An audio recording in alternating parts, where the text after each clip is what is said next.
What is up, you guys? Welcome back. I just wanted to let you guys know, actually the videos are backed up. I haven't really had enough time to edit all the videos that I'm doing currently. This is a follow-up on what's going on presently. Truck is technically already kind of finished already, but there was little issues that I had to go through along the way. Hopefully you guys watch these videos throughout, and as much as I want to post this one currently, I want you guys to watch the process of the whole build and the problems that I had to go through. It really means a lot if you guys watch the videos. Helps me out, helps the channel out. So like and subscribe, turn the bell notification on, become part of the legacy. We'll see you. Yeah. What was that? I told her personally on Instagram. Here, take off the oil pan. Still don't know if I should LS swap it or V6 LT swap it. Just leave it like it is. Jackass! It's still on here too. And on the V6 right here, my old V6, this is where the oil lines go.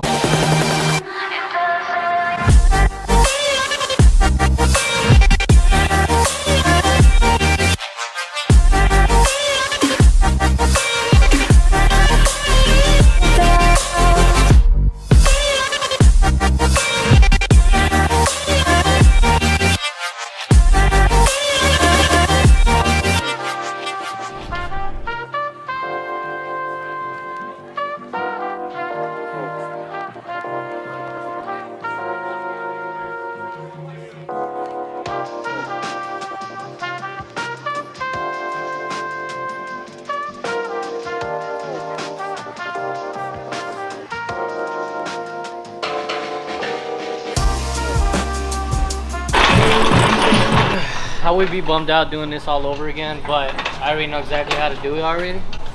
Plus it gives me a reason just to make another video. That would have been bad.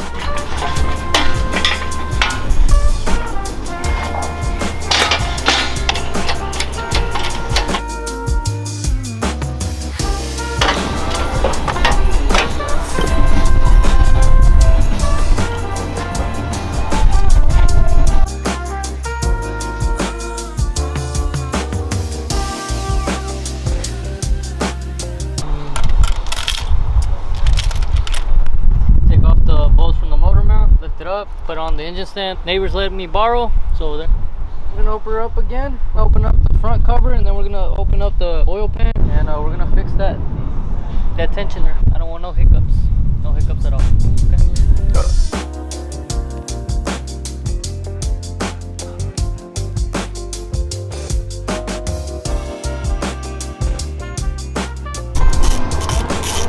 All right, that's the last one. Whew.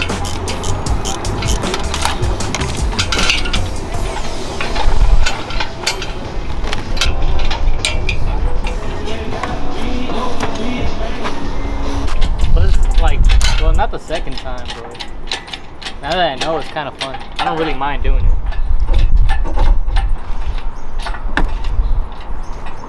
I think you broke something. What are you talking about? Don't scare me. You might want to get, oh no, not get it. Because then you're gonna, this right here, unhooked it from that. Nah, it's not that. Yeah. Kind of enjoyed today. Feels good chilling with the boys that I went to school with. You know, this is kind of dangerous. Don't do this at home, kids.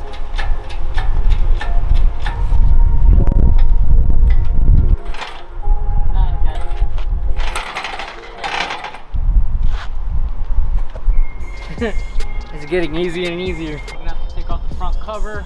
I feel like I'm going hunting and skinning a deer right now. Huh? You say you didn't like this. Not the V6 you have? It's just right over there. It has feelings. I'm gonna put it on the Miata so it can sound like it's JDM. You can fit an LS on a Miata. Yeah. And let me have it. No.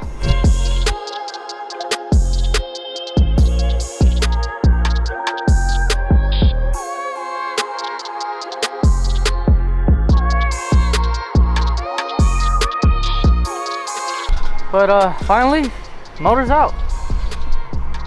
Yeah. I'm not gonna lie, it's pretty fun.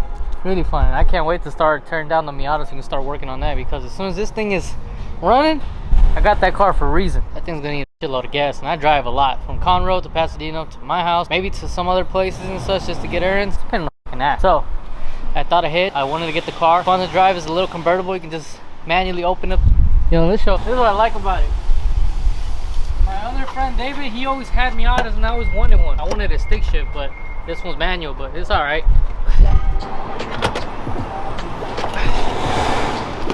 Bro.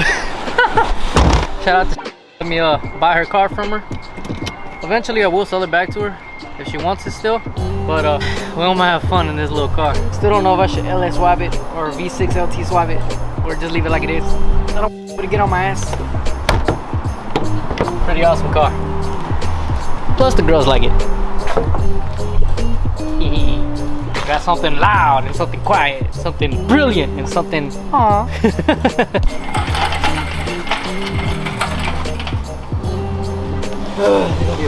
This, don't do this at home because it's a stupid way of doing it because I don't want it to fall on me, but jackass, you only live once, come on. I hope you have insurance.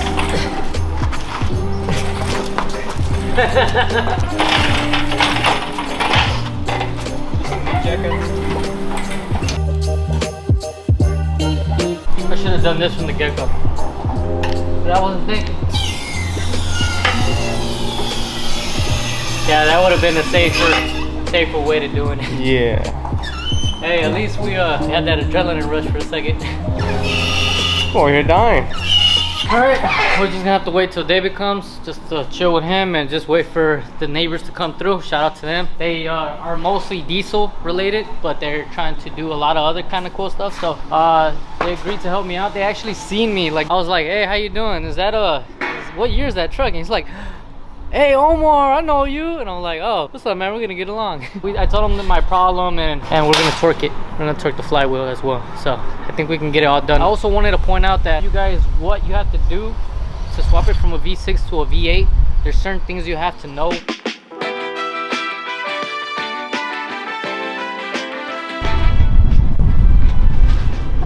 Y'all want to go do the insurance claims? What's your business doing now? Well, I'm tired of fucking with bro. So we're gonna do insurance, dealership only from now on. No more personal cars. Nah, just playing. Y'all can still bring y'all's personal whips. I want all my chacuaches over here and troqueandos, whatever y'all want to call it yourselves. So you're doing insurance now? Insurance and personal? Yep, we're doing insurance claims. So if you want to do insurance claims, hit us up. I don't got a sign yet, but we're gonna get there. Top speed collision. Alright guys, they're actually opening up the motor, the LT motor 5.3. This is just like mine. We're gonna check it out. They're actually doing it right now. Yo! This is the one that we broke, the tensioner on this side. We're gonna have to take off the oil pump. Hopefully we don't take off the phaser gear because you have to align it perfectly. We already ordered it. You do mostly diesels in here, right? Yeah, mostly diesels.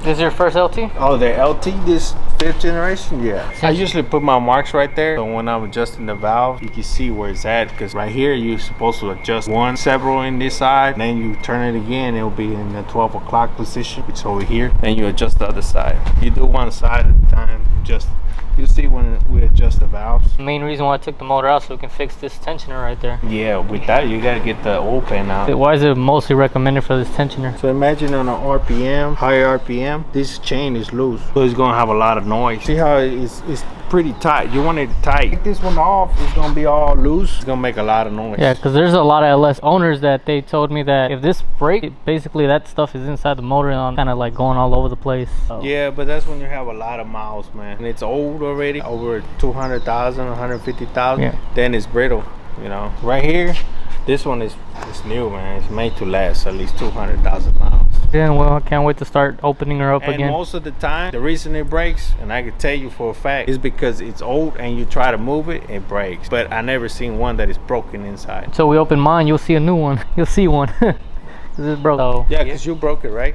I broke some. I'm telling you, I have broken some. Yeah. It's really hard plastic, dude. It's really hard. It's not like a soft plastic that will like brittle and break over time because of the heat. You're still gonna have to put silicone all around here. Yeah, but for that, you have to put the oil pan, kind of have it tight. You'll see right now, so that when we put the oil pan, the oil pump, we flush with the seal. You know, see what I'm saying? And then when I tighten out that, then I do the oil pump with silicone in there and everything, and then I I'll do this last. Oh, okay, I see what you're saying. So the bottom piece here is gonna lay on top. Well, I can't wait to open mine again. Woohoo! That was actually pretty fun taking the motor out again.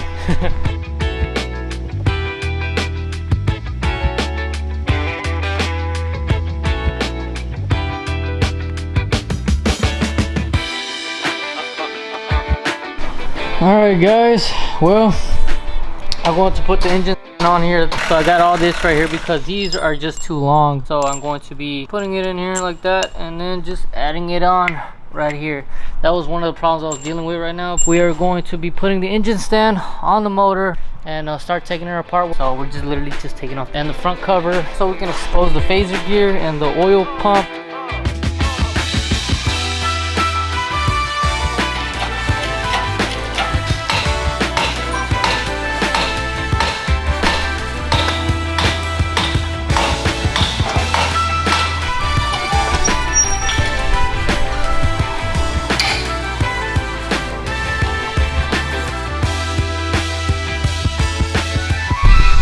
And whatever I used, it took me literally like 5 minutes just to pop it out, but it is strong.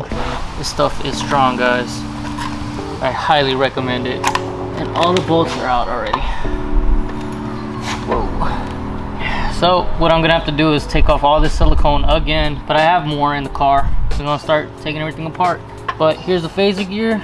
And we have the oil pump right here. We got the phaser gear here. We got the oil pump here. This is the tensioner that we broke, and it has a lot of play. I don't know if you guys can see that, but that's the main reason why I was a lot concerned is this right here. That chain has a lot of play right now. Let me know in the comments below, what do you guys think? There's a lot of people that don't like after they break or something, or some people just take them off. I think there were more LS, but this is an LT. But I'm just doing it for safety precautions, just in case something breaks, and I don't want to be like, oh, it's probably the tensioner.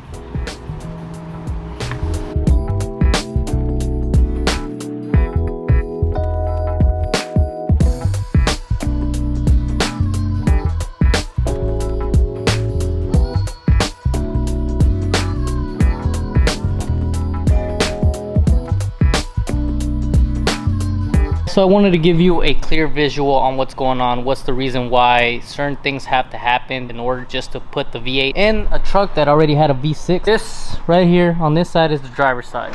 Lines come from this area right here. And on the V6 right here, this is the driver's side, right? Driver's side, driver's side. It does not have where the lines have to be. Instead, on the V6, the lines are on the opposite side, on the passenger side, and they are currently right here. This is where the oil lines go. It's in the middle right here, and on this side it's all the way in the back right here. V6 oil lines in the middle. If you're gonna convert your truck that has a V6 to a V8 LT, one of the things that you have to look at, but the good news is that I do have the oil lines for the V8. There it is. Got the oil line. That's the new radiator. Took the fuel. We already took the oil pump off right there. Now we're going to show you guys how loose the chain was. Bad. What do you think? It's horrible, man. It's gonna make a lot of noise. This man literally just built a 5.3 in 2 days. Well, it would have been 1 day, but you know, you leave at 6. And we had to do the rocker bushes and all the other accessories. Yeah, some did it faster than me, but I was learning in the process, so I have a good reason. We just take it off like this. Well, what we can do, we have to get this chain off. We have to get this one off.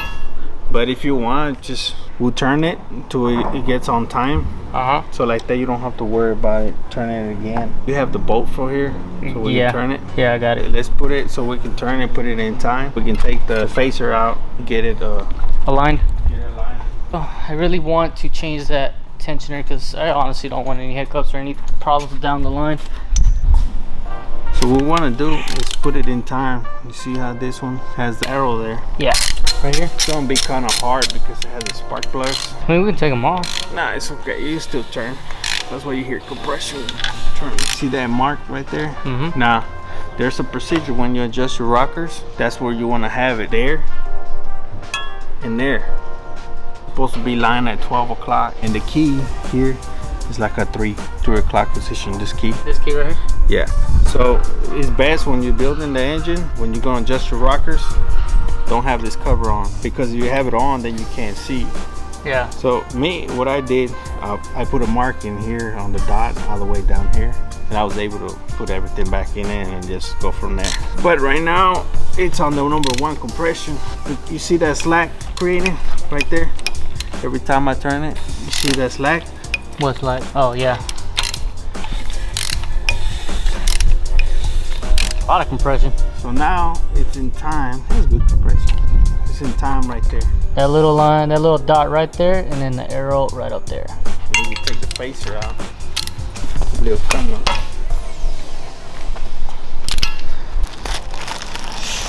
All right, well this goes like this. Exactly. Yeah, so replacing the whole bracket basically.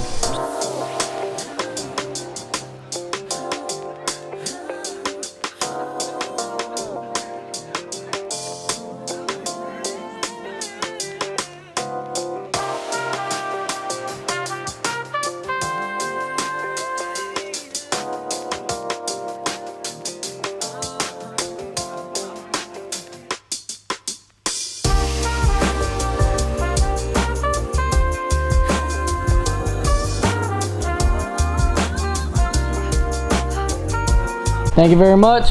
All right guys, well, it's finally tight enough. One of the main reasons why you want to tighten your chain is because when it comes to timing, it's a very serious problem. If it jumps one of the teeths and your internals. I don't think I'm gonna finish it today because I have to go buy the silicone. I'm just gonna clean up all this, go find some silicone, put it on the front cover, clean the oil pan, and put the gasket on that one too, and then torque them tomorrow.